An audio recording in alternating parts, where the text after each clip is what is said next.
Maharashtra factory कायदा 2025 नवीन नियम आणि जमीन करार आणि कामगार सुरक्षा याबद्दल आज आपण बोलणार आहोत. नमस्कार मित्रांनो, आजचा विषय तुमच्या व्यवसाय आणि नोकरीच्या दृष्टीने अत्यंत महत्त्वाचा आहे. 3 ऑक्टोबर 2025 रोजी महाराष्ट्र शासनाने कारखाने नियम आणि फॅक्टरी रूल्समध्ये मोठे बदल केले आहे. बऱ्याच लोकांमध्ये संभ्रम आहे की नियम जमिनीच्या कराराबद्दल आहेत की फॅक्टरीबद्दल. मित्रो, आज आपण या गोंधळ दूर करूया. आपण 2 गोष्टी समजून घेणार आहोत. पहिली गोष्ट, फॅक्टरीचे ॲक्टचे नवीन डिजिटल आणि सेफ्टी नियम जे 3 ऑक्टोबरपासून लागू झाले आहेत. दुसरा नियम, जमीन महसूल संहितेमधील लँड रिन्यू कोड बद्दल, ज्याचा संबंध तुमच्या फॅक्टरीच्या जागेच्या मालकी हक्काशी आहे. तुम्ही जर कारखानदार असाल, कारखान्यामध्ये HR मॅनेजर असाल किंवा कामगार, हा व्हिडिओ शेवटपर्यंत पहा, कारण एक छोटी चूक तुम्हाला 1 लाखापर्यंत दंड होऊ शकतो. चला तर आपण सुरू करूया. सर्वात आधी लँड ॲग्रीमेंट बद्दलचा संभ्रम दूर करूया. फॅक्टरीच्या कायद्यात झालेला बदल हे थेट जमिनीच्या खरेदी विक्री नियम नाहीत, पण नवीन नियम 3(1) नुसार आता प्रत्येक कारखानदाराला इमारतीचे स्टेबिलिटी सर्टिफिकेट फॉर्म 1A सादर करणे बंधनकारक आहे. मित्रांनो, याचा अर्थ काय? तुम्ही फॅक्टरी ज्या जमिनीवर आणि इमारतीत आहे ती इमारत मशिनरीचे वजन पेलू शकते का? कारण की ह्या ज्या मशिनरी आहेत खूप हेवी वेटच्या आहेत, वजनाच्या आहेत. ती जमीन सुरक्षित आहेत का? हे एक सक्षम व्यक्तीकडून, स्ट्रक्चरल इंजिनियर यांच्याकडून लिहून घ्यावे लागेल. जर तुमची फॅक्टरी गुंठेवारी जागेवर असेल किंवा बिनशेती परवानगी नसेल, म्हणजे ENA, तर तुम्हाला हे प्रमाणपत्र मिळणार नाही. आणि पर्यायाने तुम्ही फॅक्टरीचे लायसन रद्द होऊ शकते. त्यामुळे महसूल विभागाचे नवीन NA नियम 2025 आणि फॅक्टरी ॲक्टचा फॉर्म 1A हे दोन्ही एकमेकांशी जोडलेले आहेत. तुमची जागा कायदेशीर असेल तरच फॅक्टरी चालवता येणार. आता आपण वळूया फॅक्टरी कायद्यातील पहिल्या मोठ्या बदलाकडे. त्या बदलाचं नाव आहे डिजिटल प्रशासन. जुने नियम विसरा, जिथे फॉर्म 3 कॉपीज घेऊन सरकारी ऑफिसच्या रांगेत उभे राहायला लागायचे. सरकारने आता हे सगळं बंद केलंय. फॉर्म 1 ला मास्टर फॉर्म बनवला आहे.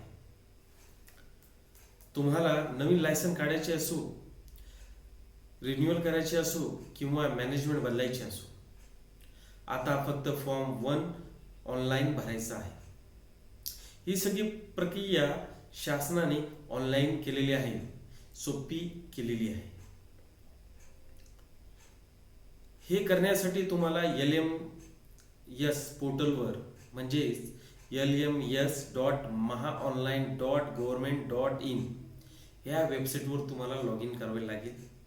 तुमची माहिती ह्यामध्ये संपूर्ण भरावी लागेल आणि सबमिट करण्या अगोदर डिजिटल सिग्नेचर वापरून सबमिट करावा लागेल.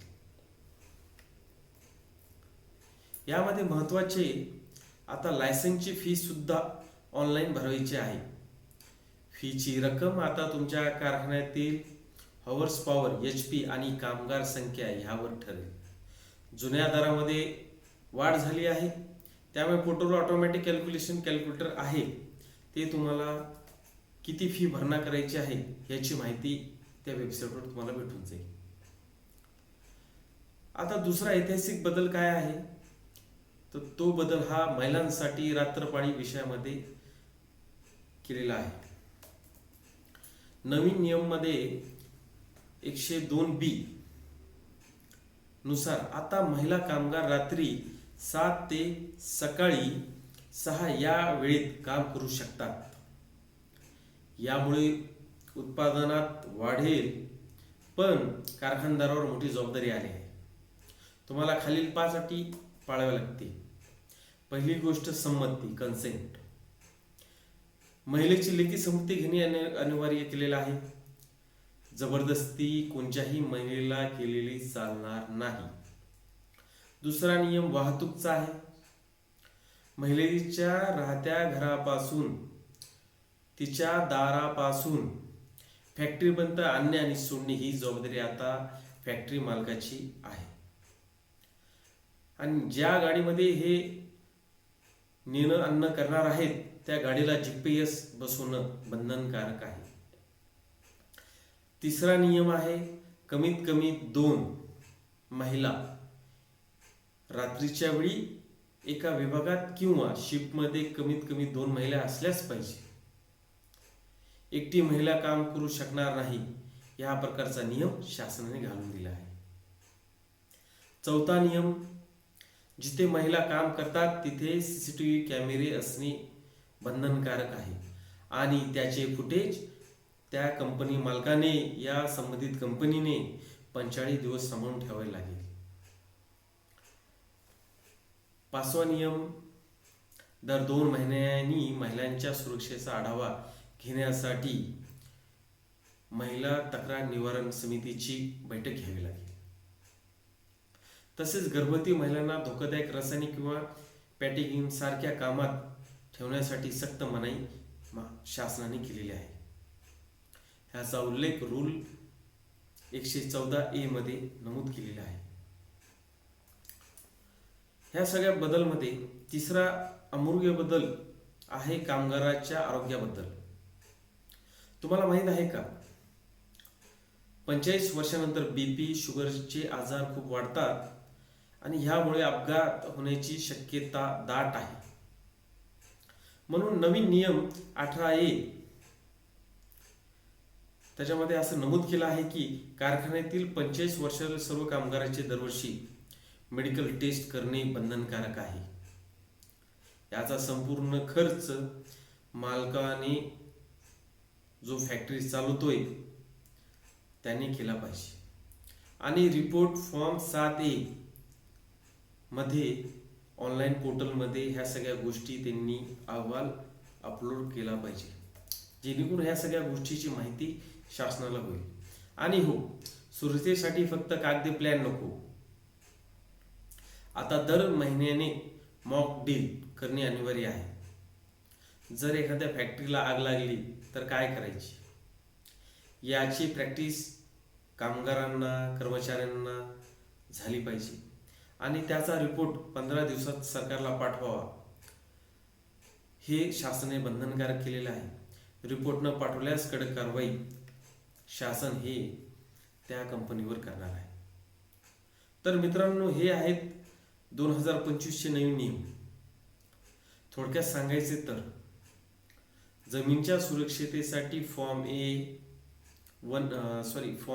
1A म्हणजे स्टेबिलिटी सर्टिफिकेट कंपनी मालकाला घ्यावा लागेल. दुसरं आहे की सर्व अर्ज डिजिटल फॉर्म 1 द्वारेच ऑनलाईन ह्या सगळ्या गोष्टीचा भरणा आपल्याला करावा लागेल. तिसरी गोष्ट आहे 45 वर्षीय कामगारांना हेल्थ चेकअप हे कंपल्सरी केलेलं आहे. चौथी गोष्ट, महिलांच्या नाईट शिफ्टसाठी ट्रान्सपोर्ट आणि CCTV लावा. ही गोष्ट पण महाराष्ट्र शासनाने बंधनकारक केली आहे.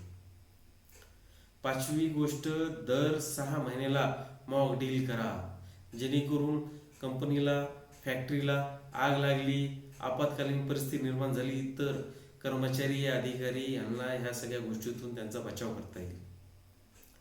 हे नियम पाळले नाहीत तर कलम 92 अंतर्गत जेल आणि दंड होऊ शकते. कायद्याने पालन करा, सुरक्षित राहा, व्यवसाय वाढवा. व्हिडिओला असेल तर लाईक करा आणि सबस्क्राईब करा.